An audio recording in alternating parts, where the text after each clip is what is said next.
According to Justice Edwin Cameron, mandatory minimum sentences arose out of fears around the perceived rise in violent crime post-1994. He says this was a misconception.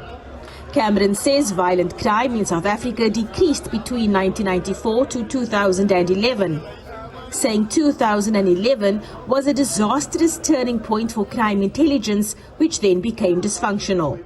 Without naming names, is that crime intelligence became dysfunctional. And that's where we've got to start. There was a huge increase in crime. According to the Judicial Inspectorate for Correctional Services, the justice system is failing to deal with violent crime with a necessary consequence, saying only 11% of murders lead to a conviction. However, minimum sentences for so-called lesser crimes pose a heavy burden on the already poorly functioning rehabilitation system. To this end, JICS recommends that all legislation mandating minimum sentences be scrapped. Creating a sentencing council recommended as far back as 2000, scrap certain drug-related offences under certain conditions, scrap sex work, as well as petty offences which target the poor.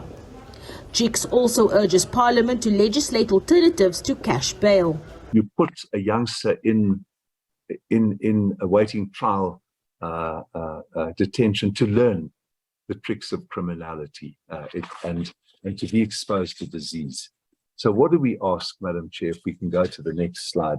We urge that this committee legislate alternatives to cash bail.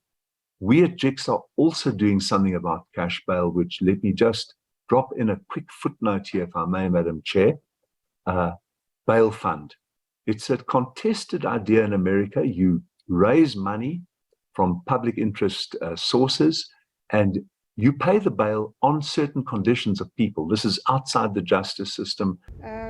The committee agrees a holistic approach involving more than just the Department of Correctional Services is necessary. I think that a more comprehensive workshop is going to be of great value, a great benefit. As long as the outcome of that workshop